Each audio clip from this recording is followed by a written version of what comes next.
Hey, I'm Nikki, the Obsessive Bookseller. Welcome to my channel, and welcome to this episode of Read, Burn, Hoard. This is my favorite ongoing thing I've got on my channel, inspired by Books with Emily Fox's 1 week, 1 shelf challenge. Basically, I take an entire month and focus on a shelf and decide whether I want to keep the books, burn the books, or read the books. I'm pretty sure I've already filmed this intro, but it was months ago when I was trying to be clever and do a bunch of pre-filming, and so maybe I didn't film it at all, or I lost it. I got unorganized. This is what happens when I try to get clever and get ahead of schedule. So now I'm behind schedule. In any case, the shelf we are focusing on for this video is shelf number 30.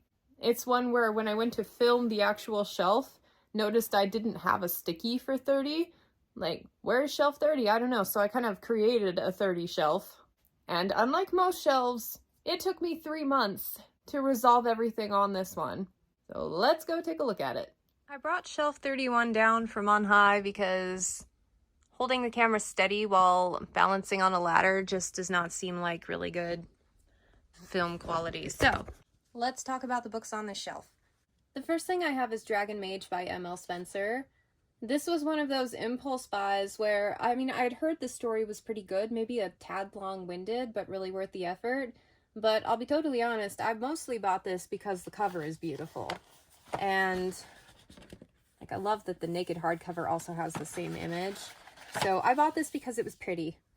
I really hadn't planned on getting around to reading it anytime soon, but the fact that it's picked on the shelf and it's really kind of the only high priority one on the shelf, I might get around to it this time around. We'll see how it goes. But I also have on here Elf Home by Wen Spencer. This is the 3rd book in the Tinker series. And back when I read Tinker and the 2nd book, those were the only 2 out, and it took years and years for this one to come out. I hate these covers. All I see is cleavage, but the series was actually quite good up to this point. The 1st book was this really cool hodgepodge of urban fantasy and science fiction and romance, and it's just kind of all mashed together. And it's ideas that really shouldn't work, but my gosh, it was so good that I went back and read the 1st one again. And I would like to eventually continue the series, but I liked it so much that if I tried to pick this one up, I would have no idea what's going on. It's like elves in space, but it mostly takes place in an urban setting. So yeah, I think at some point I would like to go reread and continue. And I know there's now a couple books beyond this, but yeah, it probably won't get read for this project, but I am sure I'm hanging on to it. Brothers Price by Wen Spencer. So I know I like the author. This book doesn't have a cover. What I need to do is some research on it to see if I want to hang on to the story, if it's worth hanging on to a crappy copy. We'll kind of go from there. Then I have books 2 and 3 in the Alien Taste series, also by Wen Spencer. This is cool because it's an alien urban fantasy, which I love. It's such a fresh take on urban fantasy, and I've been reading a lot of the same stuff lately, so maybe it'll be that breath of fresh air that I want. I have the 1st copy digitally. It's not available on audiobook, only an ebook, and that one is also a really good candidate for being read this month. And if I like it, I've got 2 more. If I don't, then, I can make some space. Then we have The Reluctant King by L. Sprague de Camp, complete in 1 volume. And nothing about this cover appeals to me at all. I think the character looks smarmy and creepy, and I feel like the cover is advertising to me that this was written in an era where I probably wouldn't appreciate the story. And on top of that, I've never heard anybody talk about this series, and so, before I started this Read, Burn, Hoard project, I kind of had in mind a few books that I was just, already ready to get rid of. Because the whole point is to curate my collection down to what I think I'll read within the next 10 years. I will never pick this book up. I don't even know why I have this book. So I am going to just make the call and say I am getting rid of that one. I'm burning that one. I don't care if it's good or not. I will never want to read it. Definitely judging a book by its cover. And then we have The Dark Glory War, Michael Stackpole. This is the 1st book in kind of like a backlist fantasy series. I've had it forever on my shelves. At one point when I was trying to go through and get rid of books, I almost let this one go, but I'll have to do some research on it to see if it's something that I want to read. I don't even know what it's about. And then I have this urban fantasy series here, starting with The Becoming. These don't have covers, by Jeannie Stein. And I don't even know what the series is called. I need to look it up to see if it's got good ratings or if it's something I might like to get into. I've got quite a few of them here, so if I end up liking them, it'll be great. I've got the whole thing here represented, but if not, then I need to let them go and clear up some space. It looks like they do have audio copies, so we'll have to dig into that one a bit. Now, A Devil in the Details is the first book of this urban fantasy, the Jesse James Dawson series by K.A. Stewart. This is a very urban fantasy heavy shelf. And I know for sure I want to hang on to these because years ago when I was trying to get rid of some books, I read the first chapter of a lot of them. And the first line in this one, "There's a certain sound the human head makes when it hits the trunk of a tree." Like, I need to know. I need to read this and see what it's about, and if the rest of the book is as clever as that first line, golden, can't wait. And looking it up, there's actually 3 or 4 novels in this series. So interested in that one, definite keeper. That's a candidate for reading this month. And then I have Dies the Fire by S.M. Sterling. I think this is a post-apocalyptic novel. I think it's a series, and I did some research on it a while ago, and it didn't have as many positive reviews as I thought. I guess people found it, I can't remember, was it boring, convoluted? I don't remember, so I have to look this one up and do some research on it as well to see if it's something that I want to read. I've been hanging on to it forever, and I do really like post-apocalyptic things, and this one's also giving me urban fantasy vibes. So, yeah, we'll have to see. So in summary, these are the ones that I know for sure I want to keep, and I'm going to be picking my to read from this pile here. These are the ones I need to do some research on and get back to you. I'm feeling kind of ornery right now and willing to let a lot of books go, so we'll see which one survives the cull. And then we're just, like, letting that one go. It's fine. Dragon Mage update. Oh yeah, by the way, I started Dragon Mage. Now, while I have been reading this one for what feels like forever, I'm only 25% of the way through. It's like a 30-hour audiobook, but I gotta say, I am really enjoying it so far. There's a lot of elements that I really love in books, like school setting, training sequences, a character who's really adept at something, a cool magic system, some dragons. Like, all of these things are really working for me, and I find the writing in this one is superb. On par with any trad pub thing that I've read recently. I think the author is doing a great job. The only reason I can tell it's self-published is the unconventionality of the plot. She had a weird transition where she had this momentum going and then suddenly dropped it. Like, it was an awkward transition to a new path of the story. And that's the only thing that kind of stood out as like, that could have used some smoothing over. But as we're starting to build momentum again in this new building arc of the story, like, I'm going with it. Like, it's fine. I am really excited that I'm reading this one now. I had intended to get to it soon, but probably wouldn't have picked it up for another couple of years just because I have so many other things going. So I love that this project had me picking it up sooner than later. Really enjoying it. Can't wait to see what happens next. The unconventionality of it is my favorite part because I really don't know what to expect. I can't predict like I would a trad published story, so very exciting there. I like all the characters. There are a few with some good duality. The world building is just giving me enough to keep me wanting to read more, but I know I'm not getting all of the information up front, so I can't wait to learn more about what's going on. Because this has taken me so long to read, I have a couple of updates on the shelf that I want to share with you, so let's go look at it. I've been staring at these books for a while, and I have made the decision that I'm getting rid of The Reluctant King, burning that one. I'm also going to burn Brothers Price, and I am going to let go this Dies the Fire copy. First of all, let's say eventually I read this book and I absolutely love it. I'm not going to want the book club edition. I'm just not. I'm mildly interested in the story. I did read the first couple of chapters, but I know I will not get back to it for a really long time. Just because it's a hardcover does not mean I need to keep it. So I'm letting those 3 books go, and I don't regret it at all. The Wen Spencer series, I picked up an audio copy of Tinker. I don't think I'll have time to reread that for this specific project, but I do have it in my arsenal to be explored so that I can then continue the series, so it'll be good. I have an update for Dragon Mage. It's been a good 2 months since my last update on this particular shelf. It's a good thing I was a little bit ahead of schedule. This book is taking me forever to get through. It's a good book, it's interesting, but it's slightly unnecessarily long. Like, we're at a point now, I'm about 2/3 of the way through the book, and for whatever reason, we've regressed back to things that we kind of already dealt with. In my mind, we were finally at the point where we could really start digging into the magic of the world, where we could really start digging into the dragons of the world and seeing more about that. And there's been a little bit here or there, but the focus shifted from that to this other thing going on, and I'm not enjoying it as much. Again, it's as if the author had this really good trajectory and then killed her own momentum to start something new.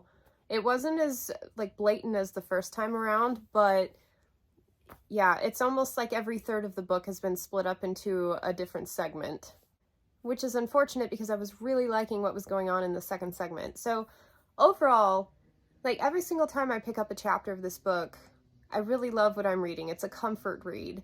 It's one of those things where it's a kind of okay that it's a little bit long-winded because you really enjoy being in this world with these characters. The main character is absolutely superb. But from a construction standpoint and the fact that it has taken me so many months to get through, there's definitely an issue with pacing. I'm kind of in a stage of life where I don't want to force myself through books just for the sake of getting a video project out on time. So I probably could be finished with this by now if I wanted to, but I tried to spend more time on it and I was feeling a little bit of burnout, so decided to just continue reading it organically. That being said, this video was supposed to go up this week if I kept my original schedule, and I find that really annoying. It's probably going to be featured next month. I'm okay with this at the moment, but I think one of my problems is I tried to do way too much with this shelf this month, which, effectively took time away from focusing on this one. But as it happens, I have these two Ukiah, Oregon books, which I was debating on keeping, and I read the first one for Project Ebook Zero in the same time frame that it took me to get 2/3 into this book.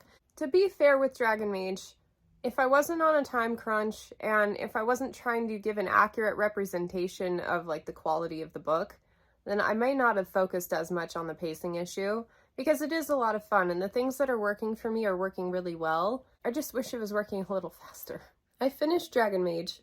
Overall, I'm really happy to have read this book. It was kind of dependent for me on how it ended, whether or not it was worth how much page count there was in there. And to a degree, I think it was. There was a couple of repetitive elements that I think could have been smoothed out just a little bit. And the pacing, well, technically, I think it was a bit slow. One of my favorite things about the book was how much time I got to spend really enmeshed with the characters and the situation in the world. So the slow pacing in this case, because I was really enjoying being in this world, worked.